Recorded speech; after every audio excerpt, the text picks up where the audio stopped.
ঘোরাঘুরি করতে কার না ভালো লাগে, আবার তা যদি হয় পরিবারের সাথে, তাহলে আনন্দটুকু আরো দ্বিগুণ হয়। অনেকদিন পর পরিবারের সাথে বেড়াতে গিয়ে কি কি করলাম তা থাকছে আমার আজকের এই ব্লগে।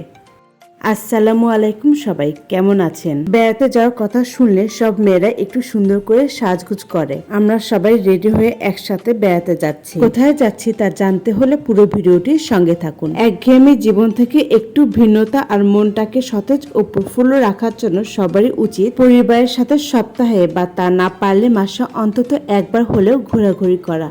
এতে করে দেখবেন কর্মব্যস্ততার যুগে একটু ঘোরাঘুরি করলে পরিবারের সাথে সম্পর্ক যেমন সুন্দর হয়, তেমনি আপনি এবং আপনার পরিবারও একঘেয়েমি জীবন থেকে একটু শান্তি পাবে। বগুড়ার মমইনের কথা জানেন না এমন কোনো মানুষ আমার মতে বগুড়ায় পাওয়া যাবে না।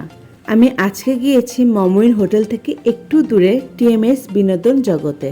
এটা মমইন ইকো পার্ক নামেও পরিচিত। কম বেশি সবাই এখানে এসেছেন, কিন্তু আমি অনেকদিন পর আসলাম।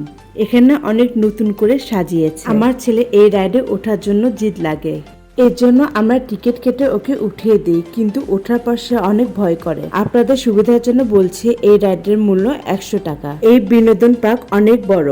আপনারা যদি ঘুরতে ঘুরতে টায়ার্ড হয়ে যান, তাহলে আশেপাশে অনেক রেস্টুরেন্ট ও খাবারের দোকান রয়েছে। এছাড়াও রয়েছে ঘোড়ার গাড়ি, নাগরদোলা, দোলনা, স্পিড বোট, ঝুলন্ত ব্রিজ সহ আরো অনেক কিছু। এসব প্রতিটি রাইড যদি আপনি উপভোগ করতে চান, তাহলে অবশ্যই আপনাকে টিকিট কাটতে হবে। সূর্যমুখী বাগান, এমনকি আর্টিফিকেশন যে জীবজন্তু সাজানো রয়েছে, সেখানে ঢুকতে গেলেও আপনাকে টিকিট কাটতে হবে। অর্থাৎ আপনি যেখানেই যাবেন সেখানে আপনাকে অবশ্যই টিকিট কাটতে হবে। তবে জায়গাটা অনেক সুন্দর এবং রাস্তাগুলো দিয়ে হাঁটতে অনেক ভালো লাগে, মনে হয় কোনো পাহাড়ি রাস্তায় হেঁটে যাচ্ছি। আরো অনেক কিছু নতুন নতুন তৈরি করার কাজ চলছে। শুনছি এখানে ডলফিনও নিয়ে আসবে।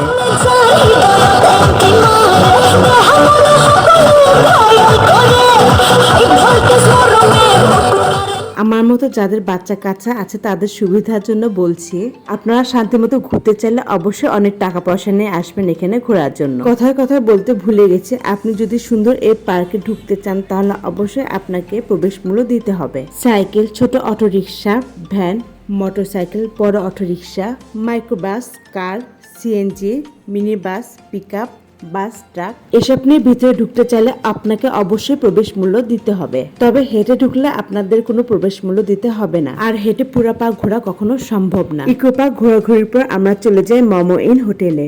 মমইন হোটেলে গিয়ে আমরা কি কি করলাম তা থাকছে আমার নেক্সট ব্লগে।